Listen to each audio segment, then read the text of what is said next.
Okay, so this is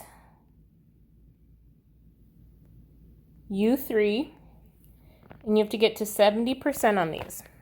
So this one is about the length of an arc. So here they're telling you the radius, and they're telling you that the arc is 135 degrees. So the arc length, so they want you, like, basically if you could measure this with a tape measure, how long would it be?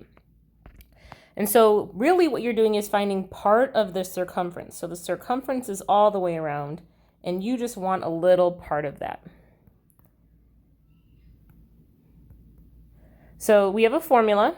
The formula for the arc length is the angle of the arc divided by 360, because 360 is the whole circle, times the circumference. Remember that the circumference is 2 pi r. So I just took this and stuck it in there and rewrote it.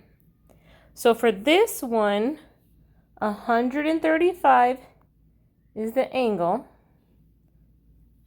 2 pi r is the radius, that's 1. So can you see that we got 135 because of that? And all the other numbers stay the same, and then r was 1. So the tricky part is getting it into your calculator the right way. What you want to do is ignore the pi for now. Just pretend it's not there. You're going to type 135 times 2 times 1. So that's right here. Keep the 360 on the bottom. And there's a lot of ways that you can reduce it however you like to reduce it. Depending on the calculator you have, it can reduce it for you sometimes. So the top of this makes 270. The bottom stays 360. One way that I really like dividing things, if they both end in 0, they're divisible by 10, which cancels the 0 out. So you get 27 over 36. Reduce that, you get 3 over 4.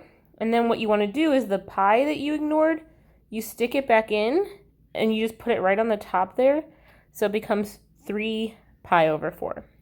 So all of the problems in this section should be the same, where you put the angle right here and the radius right there, and that should be it. If there's any questions that aren't exactly the same, just let me know. I looked through, but sometimes it doesn't show me all the same ones that it'll give you.